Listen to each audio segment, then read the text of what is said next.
नमस्ते, मैं हूँ सुधा रानी। आप देख रहे हैं just Bharat political field story.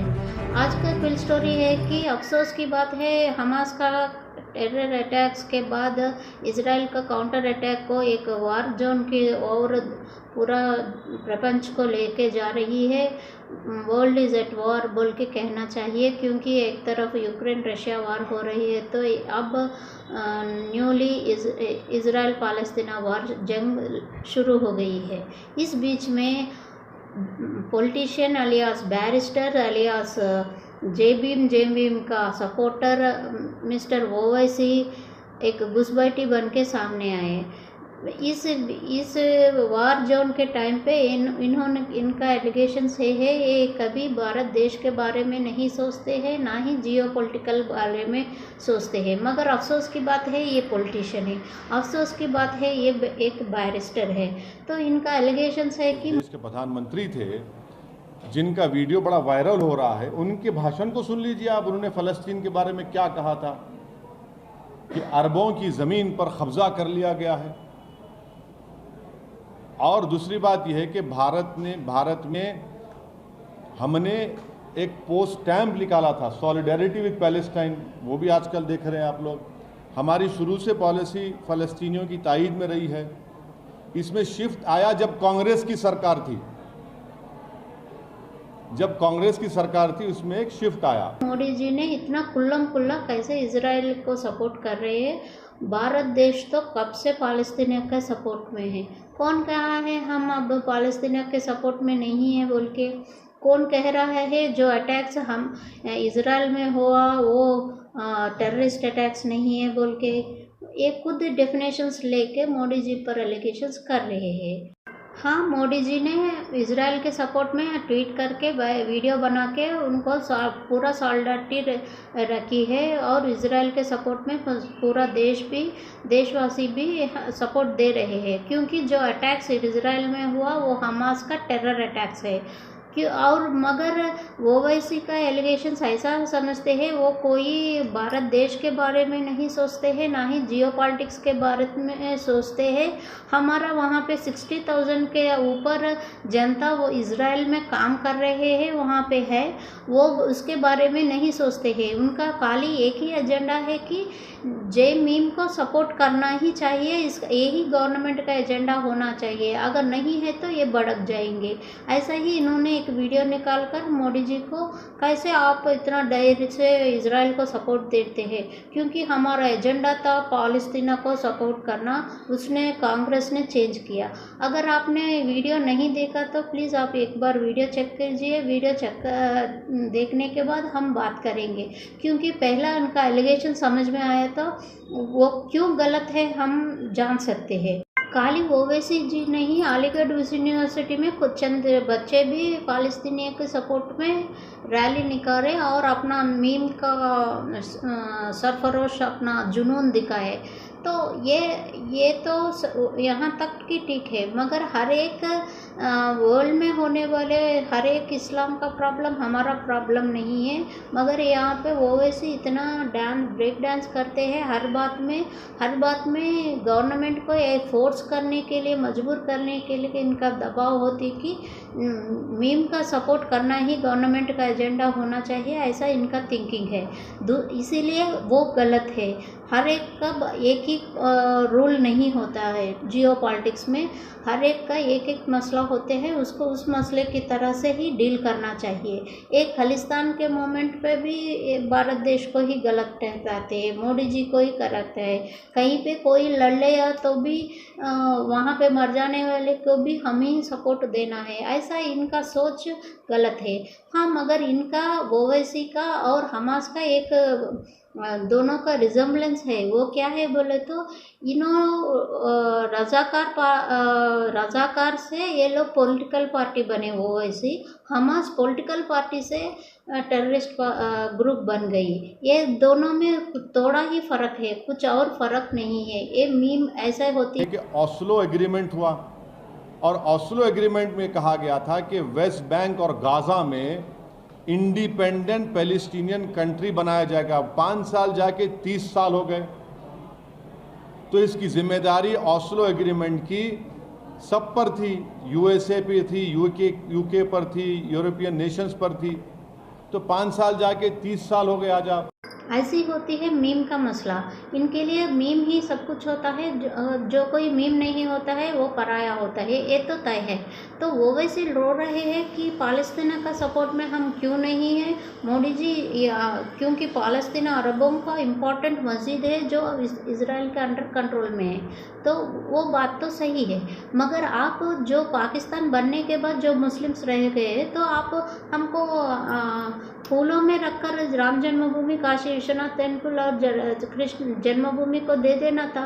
मगर आप लोग एक ही 100 ईयर से हम लड़कर जब राम मंदिर बना रहे तो आप रो रहे थे फिर भी, और अब तक काशी विश्वनाथ टेम्पल को आप लीगल फाइट कर रहे हैं। एक ही बात का एक पर्सन में 2 फेसेस कैसे होते हैं, आप ओवैसी को देखकर समझ सकते हैं और मोदी जी को गलत ठहराए। तो कहाँ का न्याय, आप कैसे न्याय मांगते हो दूसरे से जब खुद न्याय नहीं कर सकते किसी और के लिए। जब तुम्हारे दिल में इतना नफरत है तो आप किसी से कैसे न्याय मांगते हैं, ये ओवैसी को ही समझ में आना चाहिए। ये होती है घुसपैठियों का रोना धोना। आप घुसपैठियों की तरफ बिहेव कर रहे हैं, मगर नहीं एक पार्लियामेंटेरियन जो एक्सपीरियंस पार्लियामेंटेरियन की तरह बिहेव नहीं कर रहे हैं। ये होती है लो लेवल पॉलिटिक्स करना।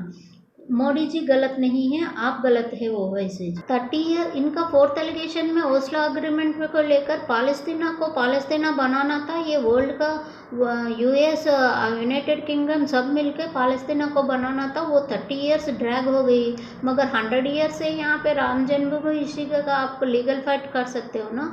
तो पालस्तीनियन के पास, सारे अरब वर्ल्ड के पास एक मौका थी कि वर्ल्ड फोरम में वो इस बात पर लड़ सकते थे, मगर वहाँ चुपचाप आप टेररिस्ट अटैक करते हो इसराइल पे और भारत को चुप रहने के लिए बोलते हो तुम। मैं पूछना चाहती हूँ आप क्यों गलत बोल रहे हो, क्योंकि 2005 में से ही इसराइल में इस ओस्लो एग्रीमेंट के तहत वहाँ पे 2005 में से ही इसराइल का आर्मी को वहाँ से गाजा स्ट्रिप से निकाल दिया। इसका नतीजा है 2007 में हमास का गवर्नमेंट ही, अब प्रेजेंट वहाँ पे हमास का गवर्नमेंट है। इसका नतीजा वो लोग इसराइल को एक रिटर्न गिफ्ट दिया, वो है ये टेररिस्ट अटैक्स किए। वो वॉर डिक्लेयर करे तो इसराइल फाइट करती थी, मगर आप चुपचाप कर अटैक किया, इसीलिए वो टेररिस्ट अटैक ही कहलाती है। अब हिजबुल भी टेररिस्ट अटैक कर रही है इसराइल में। ये सब जो आप छुपा कर क्या साबित करना चाहते हो ओवैसी जी, ये आप खुल्लम खुल्ला बोलना चाहिए आपको देशवासियों के सामने। और आपको ये समझना चाहिए कि जो इलीगल सेटलमेंट्स बनाए जा रहे हैं वहाँ पर ओस्लो एकॉर्ड के ख़िलाफ़, जेनीन रेफ्यूजी कैंप में जाकर आप उनको मारा और पीटा जाता है। ये बात दुनिया जानती है कि वहाँ पर मस्जिद अक्सा है, बैतुल मुक़द्दस है, ये सब इम्पॉर्टेंट चीज़ें हैं। आपको दुनिया को ये भी समझना चाहिए कि गाज़ा की जो स्ट्रिप है, आपने तो 16 साल से ब्लॉकेट करके रखा इजराइल ने वहाँ पर उसको। 16 ईयर से ब्लॉकेट है, ओपन एयर प्रिजन है वो। क्या है बताइए अब आप उसका। एक उसका रास्ता था दारुल में, पेरीमीटर लगा दिया, 2005 में रास्ता बंद कर दिया आपने। इजराइल ने गाजा एयरपोर्ट को 2001 में बर्बाद। इनका तीसरा एलिगेशन है कि हमास का गाज़ा पट्टी को जो 41 किलोमीटर्स, आपको मालूम है जस्ट 41 किलोमीटर्स का गाज़ा पट्टी को ओपन प्रिजन की तरह इजराइल कर रही है। आप मोदी जी कैसे सपोर्ट देते हो इसराइल को।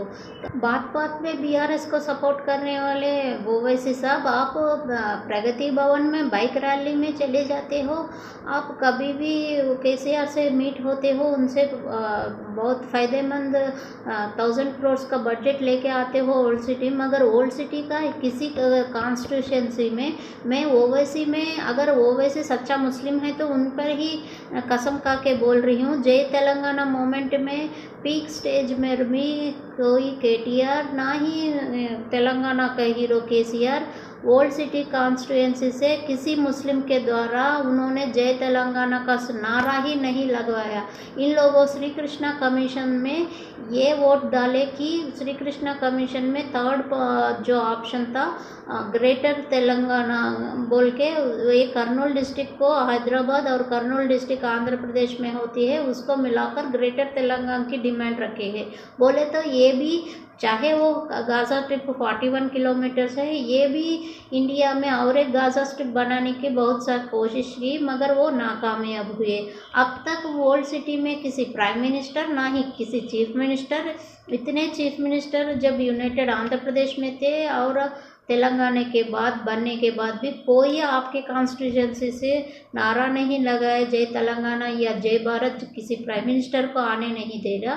आप गाज़ा पट्टी के बारे में बात करें दोस्तों, इनका फोर्थ पॉइंट ये है कि गाज़ा स्ट्रिप में और पालस्तीनियों के सपोर्ट में इंडिया रहना ही रहना चाहिए, क्योंकि अरब कंट्रीज जो अब तक चुप है, सऊदी अरेबिया, MBS जो मोहम्मद बिन सलमान और UAE वो खामोश है। अभी अभी न्यूज़ आ रही है UAE इजराइल के सपोर्ट में जल रही है, मगर इन हमास का टेररिस्ट और अब हिजबुल भी वहाँ पे इजराइल पर स्ट्राइक कर रही है। उनको ये टेररिस्ट अटैक्स नहीं दिखते हैं, मगर इजराइल का अटैक्स वार जोन में जा रहे हैं, वो उनको बाधा हो रही है और मोदी जी उनका सपोर्ट में जाना बाधा हो रही है।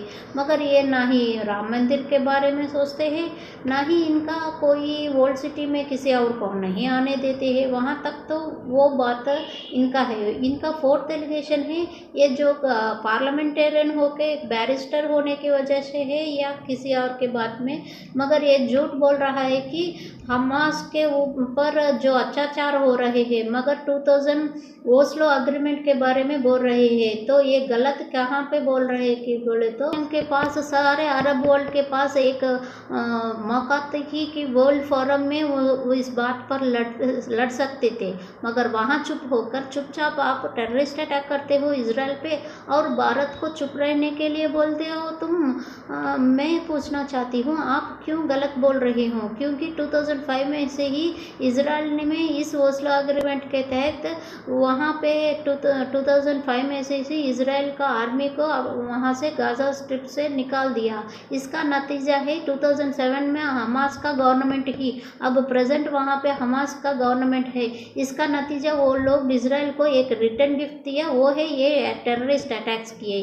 वो वॉर डिक्लेयर करे तो इजराइल फाइट करती थी, मगर अब चुपचाप कर अटैक किया, इसीलिए वो टेररिस्ट अटैक ही कहलाती है। अब हिजबुल भी टेररिस्ट अटैक कर रही है इसराइल में। ये सब जो आप छुपा कर क्या साबित करना चाहते हो ओवैसी जी, ये आपको कुल्लम कुल्ला बोलना चाहिए आपको देशवासियों के सामने। मैं लास्ट पॉइंट ये कहना चाहती हूँ, 2007 में जब हमास गवर्नमेंट वहाँ पे फॉर्म हुआ, गाज़ा स्ट्रिप पालस्तीना बनाने की पूरा कोशिश करने था अरब वर्ल्ड से मिलकर, वो कहलाती है दम का लड़ाई। मगर ईरान अब उनका पालस्तीना का सपोर्ट में देकर इजराइल को अकेला करने के लिए बहुत कोशिश की, मगर खुशखबरी है कि UAE अब इजराइल के सपोर्ट में है। सऊदी अरेबिया भी, मोहम्मद बिन सलमान चुप रहे हैं, मगर यहाँ पे ओवैसी से अकेला आकर यहाँ पे अलीगढ़ यूनिवर्सिटी में ये पालस्तीनिया का सपोर्ट में चले रहे हैं। ये लोगों को जियो पॉलिटिक्स को, भारत को सपोर्ट नहीं देना है, खाली मीम को ही सपोर्ट देना है। ऐसा कैसा हो सकती है? जब दुनिया बदल रही है ये भी बदलना चाहिए इनको। जब हमास वहाँ पे गवर्नमेंट बना तो उनके पास पूरा चारा था कि वो इंटरनेशनल कोर्ट्स में, इंटरनेशनल फोरम्स में ये लोग पालस्तीना के लिए लड़ सकते हैं, मगर ये लोग नहीं लगते हैं। 30 ईयर से हार गए। हम तो यहाँ पे 100 ईयर से राम जन्मभूमि के खुद अपने भारत देश में लड़ रहे हैं। ये किसी का देन नहीं था, ये खुद का प्रॉपर्टी था। जितना आबादी उतना प्रॉपर्टी होना चाहिए था, उस हिसाब से भी हिंदुस्तान का था। मगर आप लोग तब काउंटर वो अलग होती है, अब काउंटर अलग होती है। ये जनता जान गई है ओवैसी जी, आपको आप एक्सपोज हो गए। इस वीडियो के ऊपर आपका क्या राय है, आप प्लीज़ कमेंट सेक्शन में कमेंट कीजिए। हो सके तो सारे को शेयर कीजिए, एक लाइक बटन दबा दिए जाके हमको सपोर्ट मिले। ऐसे ही कि रॉन्ग थिंग को हम एक्सपोज करना ही चाहिए, क्योंकि भारत देश को हम मजबूत बनना है तो गलत को गलत ठहराना ही चाहिए, सही है तो सपोर्ट देना चाहिए। यही मेरा एजेंडा है। यही अगर आप ही आपकी पॉलिटिकल सर्किल में एक डिबेटर बनना चाहते हैं, प्लीज़ आप RSS जस्ट भारत को सब्सक्राइब कीजिए और आपको हाँ मेरा हर एक नया वीडियो आप तक पहुंच जाएगी नोटिफिकेशन के द्वारा। आपको अच्छे लगी तो एक लाइक कीजिए, हम मेरे लिए एक बूस्टअप की तरह होगी। फिर एक वीडियो में आपसे मिलने तक मैं लेती हूँ आपसे इजाज़त। जय हिंद, जय भारत।